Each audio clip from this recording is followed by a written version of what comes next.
Hey listeners, this is Peter, and welcome back to the History Shorts. Today's episode is brought to you by the Podcast Republic, your ultimate listening app. Discover and subscribe to thousands of podcasts from around the world. Download Podcast Republic today, available on Google Play and the Apple App Store.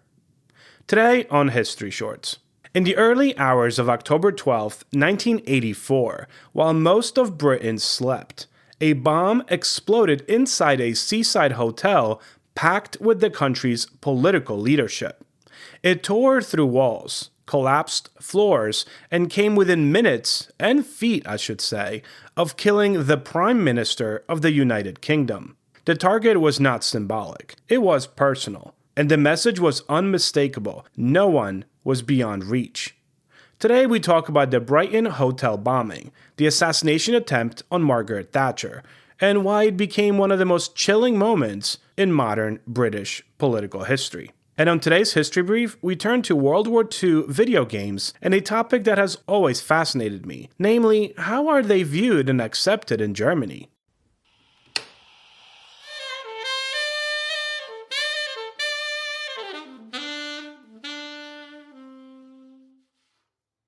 A quick word from our sponsors.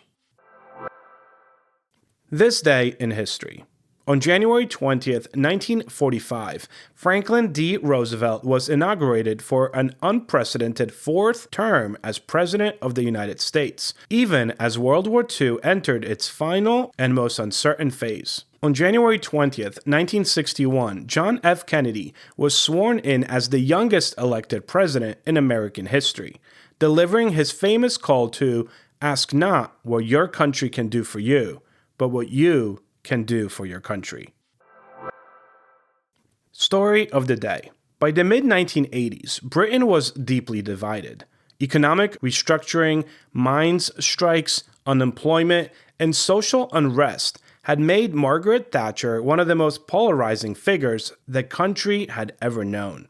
Admirers saw resolve. Critics saw ruthlessness. Abroad, she was a Cold War ally of Ronald Reagan. At home, she was a lightning rod. But nowhere was opposition more violent than in Northern Ireland. For over a decade, the conflict known as the Troubles had claimed thousands of lives. Bombings, assassinations, and reprisals were grimly familiar. And at the center of that conflict stood the Provisional Irish Republican Army, which viewed Thatcher not just as a political opponent, but as an enemy commander. In 1981, during the hunger strikes, Thatcher refused to grant political status to imprisoned IRA members. 10 prisoners died. From the IRA's perspective, the Prime Minister herself had become a legitimate target. Months before the explosion we're going to talk about today, an IRA operative checked into the Brighton Grand Hotel under a false name. He stayed briefly, then left behind something far more dangerous than luggage. Hidden inside a bathroom wall was a bomb equipped with a long delay timer designed to detonate weeks later. The device was meticulously constructed to evade any detection. Hotel staff had no reason to suspect anything. Security sweeps, limited by the technology of the era, found nothing. The target date was very deliberate. Each autumn, the Conservative Party held its annual conference, and in 1984, it would be held at the Grand Hotel. Thatcher herself would be staying there, along with cabinet ministers and senior party officials. The IRA had no intention of sending a warning. The explosion came at 2:54 in the morning.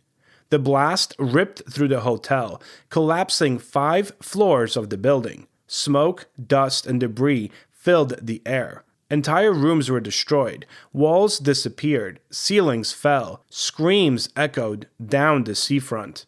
5 people were killed. Dozens more were injured, some severely. Among the dead were Conservative MPs and party officials. Others were left trapped in the rubble, waiting in darkness for rescuers to reach them. Thatcher was still awake at the moment of the blast, working on her conference speech. The bathroom of her suite was destroyed. Her bedroom survived.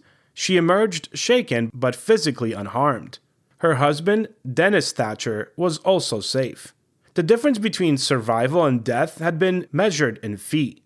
Within hours, the IRA issued a statement that chilled Britain. Today, we were unlucky, but remember, we only have to be lucky once. You will have to be lucky always.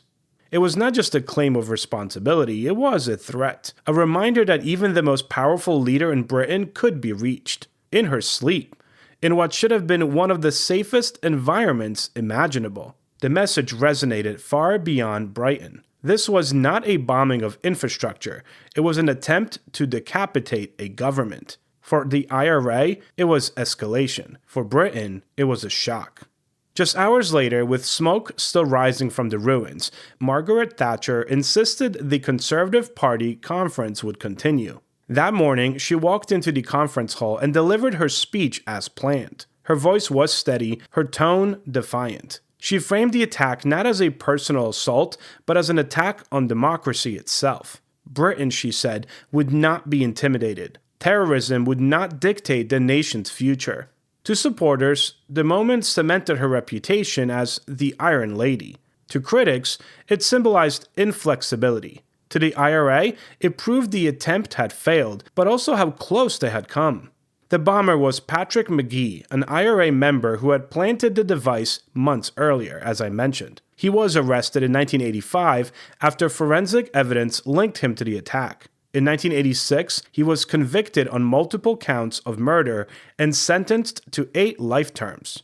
McGee showed no remorse at the trial. He framed the bombing as an act of war.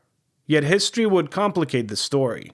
In 1999, under the terms of the Good Friday Agreement, McGee was released from prison, a decision that angered victims' families and reopened deep wounds. For many citizens of Britain, the release highlighted an uncomfortable truth. Political settlements often come at the cost of moral clarity. The Brighton bombing permanently changed British political security. Party conferences became heavily fortified events. Hotel venues were scrutinized. Long-term stays were tracked. Background checks were tightened. The assumption that political leaders could safely mingle in public spaces disappeared almost overnight. But the psychological impact ran deeper. The attack exposed how modern terrorism operated, not through immediate chaos, but through patience, planning, and delayed violence. A bomb planted weeks earlier had turned an ordinary hotel into a weapon. It was a reminder that in an age of political extremism, time itself could be a tool. The History Brief. When American players pick up a controller and boot up a World War II video game, Call of Duty, Medal of Honor, Wolfenstein, the moral framing usually feels simple. You're fighting Nazis, the enemy is clear, and the violence feels justified. I've been playing these video games my whole life. And many times, I sat back and thought to myself, what about Germany? How do they take these games? Well, based on some research, in Germany, that same gameplay does exist, but inside a very different historical and legal context. You see, for decades after World War II, Germany treated Nazi imagery not as entertainment, but as a dangerous propaganda. Swastikas, SS symbols, and Hitler references were heavily restricted under laws. It was illegal. All these laws were designed to prevent extremist revival. The laws didn't just apply to rallies or pamphlets either, they applied to all media, which included video games. That meant that early World War II shooters released in Germany often looked, well, strange. Swastikas were removed, Hitler was renamed, Nazis became vaguely defined as enemy soldiers. Even games where you explicitly fought fascism, well, they were censored, because the law didn't distinguish between depiction and endorsement. This wasn't about shielding Nazis. It was about Germany's post-war philosophy of historical responsibility. The belief that the symbols of Nazism were so powerful and so toxic that they should not be normalized under any circumstances, and especially video games. But that began to change in 2018. German regulators updated their interpretation of the law to allow Nazi imagery in video games, if it served a clear educational, artistic, or narrative purpose. In other words, if the game treated history seriously, it could depict it honestly. That's why newer versions of Wolfenstein, a franchise explicitly about killing Nazis, are now permitted in Germany without heavy censorship. The violence was never the issue here, the context was. And that distinction matters.